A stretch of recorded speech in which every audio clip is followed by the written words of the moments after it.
Hello, welcome all of you. मैं योगेंद्र बहादुर सिंह अपने YouTube channel गणितपुर पर आप सभी का स्वागत करता हूं। आज एजुकेशनल वीडियो मेकिंग का जो काम है इसका 1 वर्ष पूरा हुआ, फर्स्ट एनिवर्सरी। सभी को बहुत बहुत धन्यवाद।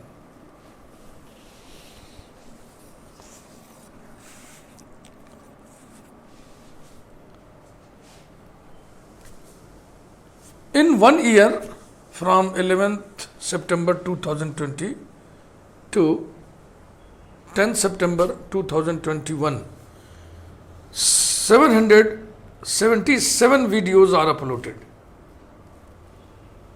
अपने इस चैनल पर हमने 1 वर्ष में 777 एजुकेशनल वीडियोस अपलोड किया है, जो कि एक संतोषजनक संख्या है।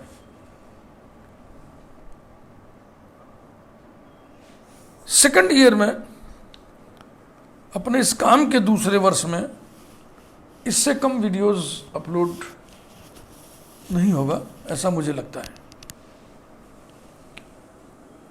2020 में ही कोरोना महामारी का प्रकोप था। कोरोना महामारी में ऑनलाइन टीचिंग का प्रेशर था। मेरे कुछ स्टूडेंट्स द्वारा बनाए जा रहे एजुकेशनल वीडियोस का मुझे अच्छा लगना, जूम आदि ऐप पर टीचिंग करने में बहुत ही दिक्कत महसूस करना,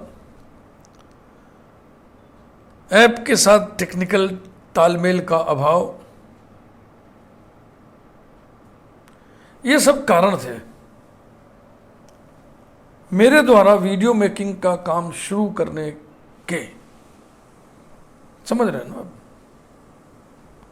मेरे साथी जूम ऐप पर पढ़ाने लगे ऑनलाइन। मैं कोशिश करता था, चूंकि मैं एजेड हूँ, मेरी आयु 58-59 साल की है, पिछले साल 1 साल कम कर लीजिए। तो बड़ी आयु में नई टेक्नोलॉजी सीखने में दिक्कत होती है, रेजिस्टेंस डेवलप हो जाता है। जूम ऐप पर पढ़ाने में मुझे झंझलाहट सी होती थी और कभी कुछ मैं एरर कर बैठता था। ऑनलाइन पढ़ाना ही है, ऐसा प्रेशर भी था। हमारे कुछ स्टूडेंट्स हाई स्कूल इंटरमीडिएट स्तर की एजुकेशनल वीडियोस बना रहे थे, उनको देख करके मैं प्रभावित भी था। तो दिमाग मेरा इस दिशा में सोचने लगा। मेरे कुछ साथी इंसिस्ट किए मुझे कि सर आप वीडियोस बना के बच्चों को अपलोड, बच्चों के व्हाट्सएप ग्रुप पे अपलोड करिए। लेकिन वो बहुत मुश्किल काम था, अपलोड ही नहीं होता था। व्हाट्सएप ग्रुप में अपलोड हो गया तो बच्चे उसको देख नहीं पाते थे। इस तरीके से एक विचार डेवलप हुआ कि हम YouTube पर वीडियोस अपलोड कर दें और फिर उसको बच्चे देख लेंगे। क्योंकि जूम ऐप पर पढ़ाने में सबसे बड़ी दिक्कत मेरे साथ जो टेक्निकल तालमेल का अभाव था वो तो था ही था, उसके साथ बच्चों के लिए जो दिक्कत थी, गाँव में रहने वाले बच्चे, जिस समय मैं पढ़ा रहा हूँ जूम ऐप पर, उस समय ज़रूरी नहीं कि उनके गांव में, उनके उपनगर में, कस्बे में नेट आ रहा हो ठीक से। तो पता चला कोई बच्चा छत पे भाग रहा है, कोई खेत में भाग रहा है, कोई खलिहान में भाग रहा है, कोई पेड़ पे चढ़ जा रहा है। इस तरीके की घटनाएं भी सुनने को मिली। ये जो तरीका मेरा है ये बड़ा सेफ है। वीडियो बनाया, अपलोड कर दिया, जब आपको नेट की सुविधा मिले तब वीडियो देख लीजिए। तो शुरू हुआ मेरा वीडियो मेकिंग का काम। पहला वीडियो 9 सितंबर 2020 को मैंने शूट किया तथा 11 सितंबर 2020 को अपलोड किया। अब 2 दिन का समय लगा अपलोड करने में, क्योंकि पहला वीडियो था। एक बार बनाया, फिर बनाया, फिर बनाया, 2-3 बार 4 बार बनाए उसको, बार बार हम हटा देते थे कि नहीं ये चीज़ ठीक नहीं, ऐसे नहीं, ऐसे। बहरहाल तमाम परेशानियों से जूझता उबरता मजबूरी में शुरू किया गया यह काम 100 वीडियोस पूरा होते होते जुनून बन गया। 102 दिनों में 100 वीडियो बनाकर अपलोड कर सका। डेटा ठीक है ना? 102 दिनों में 100 वीडियोस बनाकर अपलोड कर सका। कुछ नौजवान सहकर्मियों, कुछ सीनियर विद्यार्थियों और अपने पुत्री और पुत्र की तकनीकी मदद से, ये सब ने हमारी जो है टेक्निकल हेल्प किया। 21 दिसंबर 2020 को हमने 100वां वीडियो अपलोड किया था, जिसका टाइटल था तेरा तुझको अर्पण पार्ट फर्स्ट। वो मोटिवेशनल वीडियोस था, उसमें हमने सब अच्छे से जिक्र किया है कि कैसे कैसे हमने वीडियो मेकिंग का काम शुरू किया। मेरे मिशन का नाम है तेरा तुझको अर्पण। असल में जब मैं वीडियो बनाना शुरू किया तो थोड़े ही दिन में मुझको एक बड़ी आध्यात्मिक सी अनुभूति हुई, यार ये तो बड़ा अच्छा काम है यार, कि हे प्रभु जो तुमने मुझको दिया मैं सब तुम्हें अर्पित कर देना चाह रहा हूँ, और अर्पित कर देने का मुझे बहुत अच्छा साधन मिल गया यूट्यूब। तो अब प्रभु को मैं क्या अर्पित करूँगा, मेरी क्या औकात। तो ये हुआ कि प्रभु के बंदे हैं विद्यार्थी, उन्हीं को अर्पित, प्रभु के माध्यम से। बड़े आध्यात्मिक भाव से ये काम हमने शुरू किया। मुझे बहुत अच्छा लगा कि मैं रहूं ना रहूं, मेरी आवाज़ रहेगी, मेरी टीचिंग रहेगा, मेरी स्टाइल रहेगी, जिंदा रहेगी। बड़े ही आध्यात्मिक, बड़े ही पवित्र भाव से ये काम मैंने शुरू किया और बहुत मन लगा के, बड़े लगन के साथ मैंने किया। अगले 36 दिनों में तेज रफ्तार में कार्य करते हुए मैंने 26 जनवरी 2021 को 200वां वीडियो अपलोड कर दिया। इस वीडियो का टाइटल था तेरा तुझको अर्पण पार्ट 2। फिर 26 मई 2021 को मैंने 500वां वीडियो अपलोड कर दिया, तो बहुत संतोष हुआ। 500 वीडियो बनाने में कुल 258 दिन लगे थे। इस वीडियो का टाइटल था तेरा तुझको अर्पण पार्ट 3। इसमें मैंने यूजी लेवल के स्टूडेंट्स को मैथ्स की सभी ब्रांचेस की बुक्स की लिस्ट प्रोवाइड की थी। शुरू में मैंने सोचा था कि साल भर में 500 वीडियोस तो बना ही लूँगा, लेकिन 500 वीडियोस बन गए 0.7 ईयर्स में, 0.7 ईयर में ही बन गए। ऐसे में एलिवेटेड मनोबल ने लक्ष्य रख दिया 777 वीडियोस की, और जुनून ने उसे स्वीकार कर लिया। चलते रहे और आज 9 सितंबर 2021 को मंजिल पर आ ही गए। ये 777वां वीडियो बनाते समय अत्यंत सुख व संतोष का अनुभव कर रहा हूँ। अपने इस वीडियो तेरा तुझको अर्पण पार्ट 4 में मैं स्टूडेंट्स से एक अपील करूँगा तथा उन्हें एक सलाह भी दूंगा।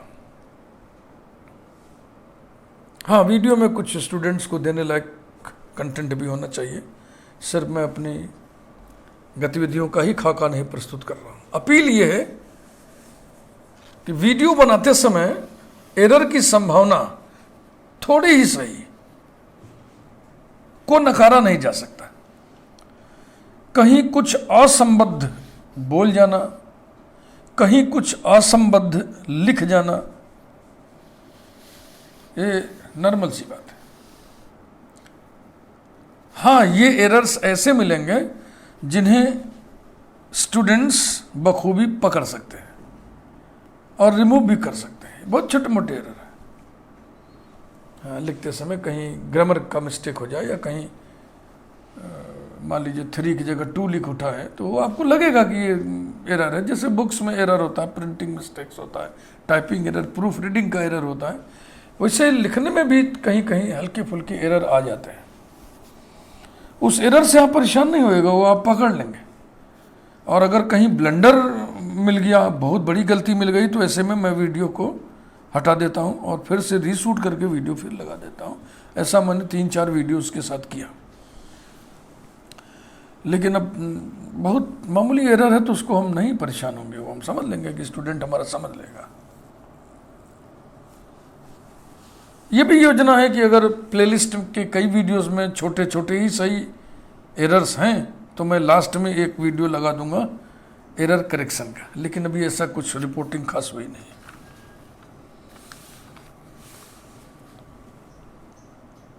होता ये है असल में मैथमेटिशियंस के साथ, या जो भी लोग डूब के पढ़ते पढ़ाते हैं, मैथमेटिक्स में तो डूबना ही पड़ता है। दिमाग थोड़ा आगे आगे भागता है, लिख हम यहाँ रहे लेकिन दिमाग 4-5 स्टेप आगे भागता है, 2 स्टेप आगे भागता है, 8-10 स्टेप आगे भागता है। तो ये जो दिमाग आगे आगे भागता है कैलकुलेशन के स्तर पर, थॉट्स के स्तर पे, थिंकिंग के स्तर पे, उसी के कारण कभी कभी एरर हो जाता है। कई इंद्रियों का जो तालमेल है वो बिगड़ जाता है। सोचना भी है, बोलना भी है, लिखना भी है, समझाने का भाव भी उत्पन्न करना है। और अगर क्लासरूम है तो वहाँ बच्चों की फेस रीडिंग भी करते रहनी है, उसी से पकड़ में आता है कौन बच्चा कितना समझ रहा है। सुझाव क्या है? अपील तो मैंने कर दिया, अब सुझाव ये है कि कैसे आप गणित पढ़ें, इस पर हम सुझाव आपको देना चाह रहे हैं। How to study mathematics. देखो, इसमें पहली बात तो ये है कि कठिन और ट्रिकी प्रॉब्लम्स के सलूशन का एक नोट रखना चाहिए बना के। सबका नहीं मैथमेटिक्स में सलूशन नहीं पढ़िएगा, नहीं तो फिर वो मैथमेटिक्स कहाँ रह जाएगा। लेकिन कुछ प्रॉब्लम्स के सलूशंस बड़े कठिन होते हैं, हेवी होते हैं, टीडियस होते हैं, कभी कभी उनको हम एक वर्ड यूज़ कर सकते हैं, क्लमजी भी होते हैं और बड़े ही ट्रिकी होते हैं। ऐसे भी प्रॉब्लम है जिनका एक स्पेशल ट्रिक है, वो उसी से सॉल्व होगा। अगर वो ट्रिक आप भूल गए तो सॉल्व नहीं कर सकते। तो ऐसे को नोट करके रखना चाहिए। नोट करके इसलिए रखना चाहिए कि आपको एग्जामिनेशन सिस्टम से होके गुजरना है। चाहे आप डिग्री के लिए कोई कोर्स कर रहे हो, चाहे आप सर्विस के लिए कोई एग्ज़ाम दे रहे हो, एग्ज़ाम से होके गुजरना है, इसलिए नोट करके रखना है। अन्यथा नोट करके कुछ नहीं रखना चाहिए, हर बार सोचने की कोशिश करनी चाहिए। डेफिनीशंस, एग्जाम्पल्स, फार्मूली एंड रिजल्ट्स, इनका एक कलेक्शन अलग से नोटबुक में होना चाहिए। एक अलग से रजिस्टर बनाइए, उसमें सब डेफिनीशंस, एग्जाम्पल्स, फार्मूली और रिजल्ट्स। रिजल्ट से मतलब देखो जो थ्योरम होते हैं ना, मान लो लिखा है प्रूव दैट, ऐसा ऐसा ऐसा, प्रूव दैट वर्ड हटा दीजिए, अब जो बच गया वो स्टेटमेंट है, वो रिजल्ट है, वो फैक्ट है, उससे लिख लीजिए और उसको बराबर दोहराते रहिए लगभग रोज। हम तो नहीं कहेंगे रोज, लगभग रोज उसको आप गुंजन करते हुए उसको दोहरा लीजिए, बिना ये सोचे कि वो याद हो रहा है कि नहीं याद हो रहा है। मैं आपको बता रहा हूँ कि वो याद होता रहता है। ये दोहरान की प्रवृत्ति याद करने की बहुत पुराना तरीका है। आप इसको अपना करके देखिए, क्लास में जब भी टीचर पूछेंगे तो आपका हाथ उठेगा। इसे जरूर करिए। और यदि आपको उलझन हो रही हो तो कम से कम एब्स्ट्रैक्ट अलजेब्रा में, थ्योरेटिकल ब्रांच जो मैथमेटिक्स के हैं उनमें ये काम जरूर करिए आप, नहीं तो पकड़ में नहीं आएगा, पकड़ में नहीं आएगा। 2 काम हो गया। तीसरा काम, इवनिंग में, शाम को कॉलेज से लौटने के बाद 1 घंटा ही सही रिवीजन ऑफ मैथमेटिक्स जरूर होना चाहिए। रिवीजन कैसा कि आप कोई भी बुक उठा लें और कोई चैप्टर खोल लें जो आप पढ़ चुके हैं, उसके क्वेश्चंस आप उठाएं और रफ पे कच्चा कार्य करते हुए उसको रिवाइज करें, खुद से करें। कर लेते हैं ठीक है, नहीं कर पाते हैं सोचिए आप क्यों नहीं कर पाए, अपने आप को तलाशिए कमी कहाँ रह गई। उसके बाद तब आप निकलिए बाहर, थोड़ा शाम के वक्त टहलिए, घूमिए, खेलिए, कूदिए, जो मन में है सो करिए, फिर लौट के आइए, जो आपको करना हो, और भी सब्जेक्ट होंगे ना, अपना पढ़िए। तो कुल मिला के मैंने 3 काम आपको बताया कि जो बहुत कठिन और ट्रिकी प्रॉब्लम्स हैं उनके सॉल्यूशंस को कहीं नोट करके रख लीजिए, नंबर 1। नंबर 2, एक अलग नोट्स बनाइए, उसमें सारे डेफिनीशंस, सारे एग्जाम्पल्स, सारे फार्मूली और स्टैंडर्ड रिजल्ट्स लिख लिए और उसको सुबह जब भी सो के उठिए आप, देर से सवेर से या बहुत ज़्यादा लेट से आप उठते हैं, तो जब आपको समय मिले उसको मुन मुन मुन मुन मुन मुन मुन मुन मुन मुन करके दोहरा लीजिए। दोहरान बहुत ज़रूरी है। दोहराते समय कतई मत सोचिएगा कि आपको याद हो रहा है कि नहीं, बस ये है कि नियम से उसको दोहराते रहिए, और फिर ये चमत्कार 1-2 महीने बाद दिखेगा कि क्लास में जब भी पूछा जाएगा तो हाथ आपका ही खड़ा होगा। नंबर 3, शाम के टाइम 1 घंटा ही सही, लेकिन मैथमेटिक्स को जरूर दोहराना चाहिए। और जनरल सी बात है, मैथमेटिक्स की बात नहीं है, किसी के लिए भी, कोई भी सब्जेक्ट की पढ़ाई हो, डिसिप्लिन की पढ़ाई हो, लक्ष्य तय कर लीजिए कि आपको करना क्या है। लक्ष्य तय होना ही चाहिए। और एक बहुत ही सेंसिटिव परामर्श हम आपको दे रहे हैं, थोड़ा सा सेंसिटिव है, संवेदनशील है, कि आप जिस क्लास में पढ़ते हो उससे 1-2 क्लास पीछे के किसी बच्चे को पढ़ाइए जरूर। ट्यूशन पढ़ाइए, ट्यूशन वर्ड तो हम नहीं यूज़ करेंगे, ट्यूशन वर्ड करने का मतलब पैसा लेना, और ये पैसा की गणित थोड़ी सी सेंसिटिव होती है, इसलिए हमने कहा ना खतरनाक है, बहुत संवेदनशील है, क्योंकि पैसे का चस्का लग जाएगा तो आप ज़्यादा पढ़ाओगे, ज़्यादा पैसा मिलेगा, तो फिर आप उसी में फंस के रह जाओगे, कीचड़ है, दलदल है। इसलिए फ्री में अगर आप किसी को पढ़ाएं तो ज़्यादा बेहतर है, लेकिन पढ़ाएं ज़रूर, क्योंकि किसी को पढ़ाने से कुछ गुण पैदा हो जाते हैं। आप अपनी बात को रखना सीख जाएंगे, अपनी बात को समझाना सीख जाएंगे, बोलना बतियाना सीख जाएंगे, जवाब देना सीख जाएंगे। जब भी हम इंटरव्यू बोर्ड में कहीं बैठते हैं तो हम पकड़ लेते हैं कि ये बच्चा कहीं पढ़ा रहा है हाँ, उसकी स्टाइल दूसरी होती है ना, बात करने का, सलूशन प्रेजेंट करने का, आंसर देने का, सब चीज़ उसका अलग होता है। पकड़ लेता हूँ, पूछता हूँ बेटा कहीं पढ़ाते हो क्या, पता चलता है हाँ सर पढ़ाते हैं। तो किसी को पढ़ाना जरूर चाहिए, लेकिन यही पैसा लेके नहीं पढ़ाइएगा, क्योंकि पैसा का चस्का लगेगा तो फिर उस कीचड़ में आप उलझ सकते हो, अपने पथ से डेविएट कर सकते हो। और जाहिर सी बात है, कुछ बातें मैं ऐसी बोल दे रहा हूँ जो सभी लोग बोलते हैं, गार्जियन भी बोलते हैं, कि एग्ज़ाम से पहले जो पढ़ाई होती है वो साधना करने के स्तर की पढ़ाई होती है, कि खाना पीना नहाना सब भूले हुए पढ़ रहे। और सोशल मीडिया का इस्तेमाल न्यूनतम कीजिए, साल भर न्यूनतम कीजिए, और एग्ज़ाम के जस्ट पहले 1-2 महीना पहले तो एकदम बंद कर दीजिए। ग्लैमरस एक्सपोजर आप मत कीजिए, ये हम प्रायः सोशल मीडिया पर देख रहे हैं। सभी बॉयज़ गर्ल्स सबकी एक ही बात है, लेकिन गर्ल्स ज़्यादा ग्लैमरस एक्सपोजर कर रही हैं इंस्टाग्राम वगैरह पे, वो ठीक बात नहीं है। आप कहोगे कि सर इसमें क्या दिक्कत है, हम आधा घंटा फ्री होते हैं तो उसमें चला लेते हैं, तो आधा घंटा में क्या जाता है। हाँ बेटा, तुम टाइम मैनेजमेंट बता रहे हो ना, लेकिन एक चीज़ तुम मिस कर रहे हो, इन्वॉल्वमेंट ऑफ माइंड। समझ रहे हैं ना, समय का मैनेजमेंट तो आपने बता दिया कि आधा घंटा ही तो हम देख रहे हैं, आधा घंटा ही तो हम चला रहे हैं फेसबुक, आधा घंटा ही तो हम इंस्टा वगैरह देख रहे हैं, लेकिन जो दिमाग का इन्वॉल्वमेंट होता है वो आपको डिस्टर्ब करेगा। आपको लगता है कि नहीं डिस्टर्ब करेगा, लेकिन वो बहुत बारीकी से, बड़ी महीनी से, बड़ी चालाकी से आपको डिस्टर्ब करता है, आपको पता नहीं चलता है। बकिया मैथमेटिक्स पढ़ने के लिए ये चीज़ ज़रूरी है, या मैथमेटिक्स पढ़ने के कारण ये सब गुण पैदा हो जाते हैं, ये आप फील करिए अपनी ज़िंदगी में। साफ सुथरापन, कथनी करनी में एकदम स्पष्टता, क्लैरिटी होनी चाहिए, पारदर्शिता, ट्रांसपेरेंसी होनी चाहिए, अनुशासन आपके अंदर होना चाहिए, समय की पाबंदी आपके होनी चाहिए, 2 टूक वार्तालाप करने का शऊर आपके अंदर होनी चाहिए, और मानवीय संवेदनाओं की कदर करना भी आपको आना चाहिए। साथ ही साथ मैं आपसे ये भी कहूँगा कि ऐसे टीचर्स से आप दूर रहिए जो दूसरे टीचर्स की बुराई करते हैं। गंधौरे लोग तुम्हारी सोच को भी गंधौरी बना देंगे। ऐसे टीचर से आप एकदम दूर रहिए। अगर कोई टीचर दूसरे टीचर की बुराई करता है तो समझ लीजिए कि वो फिर हट जाइए, उसके संपर्क से हट जाइए, चाहे वो कितना विद्वान क्यों ना हो, छोड़िए उसको। क्योंकि सोच में, स्वभाव में गंधौरापन नहीं होना चाहिए। और इन जनरल गणित पढ़ने के लिए हमने 5 सूत्र डिजाइन कर रखा है, वो मैं गुनगुना दे रहा हूं। नंबर 1, गणित को लिख लिख कर पढ़िए। हाँ, गणित को ऐसे किताब सलूशन दिया है, सलूशन को पढ़ना नहीं चाहिए, आप देख के ही करो, लेकिन उसको लिखो। गणित को लिख लिख कर ही पढ़िए। हम तो हमेशा कहते हैं कि गणित को लिख लिख कर पढ़ना भी चाहिए, लिख लिख कर पढ़ाना भी चाहिए। हमारे वीडियोस में कभी कभी आपको उलझन होगी कि सर इतना लिख क्यों रहे हैं, ऐसे ही समझा देते तो क्या होता, लेकिन हम ये हवा में हाथ भांज के नहीं पढ़ाता मैं लिख के ही पढ़ाता हूँ, क्योंकि लिख लिख के पढ़ोगे तो लिखने का अभ्यास रहेगा, एग्जाम की कॉपी में आप लिख के आओगे।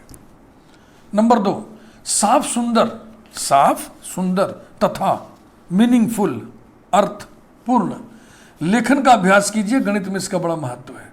जो मन में आ रहा है लिखते चले रहे, इधर उधर अगड़म बगड़म झगड़म ऐसा होना चाहिए। नंबर 3, सूत्र, परिभाषाएं, उदाहरण तथा मानक परिणामों को याद रखना गणित की पहली जरूरत है। नंबर 4, नियमित अभ्यास गणित की सहज चाल है। नंबर 5, गणित की कोई कठिन समस्या सुलझ जाए तो बड़ी खुशी होती है। इस खुशी को मित्र के साथ जरूर बांटिए, शेयर करिए। हाँ, मित्रों के साथ शेयर करना सीखिए। हमारे टाइम में ऐसा था, हम लोग मिलजुल के पढ़ते थे, लेकिन अभी मैं देख रहा हूँ इस भाव का अभाव हो गया है, क्योंकि स्पर्धा बढ़ गई है, आपसी स्पर्धा बढ़ गई है ना। तेरी कमीज मेरी कमीज से सफ़ेद क्यों, रुक तुझे बताता है। ये फीलिंग अपने अंदर मत आने दीजिए। आप शेयर करिए बिना ये सोचे कि हमारे शेयरिंग से उसको लाभ होगा। होने दीजिए उसको लाभ। आपको जो लाभ होगा उसका आपको अंदाजा नहीं है, इसलिए आप शेयर करिए।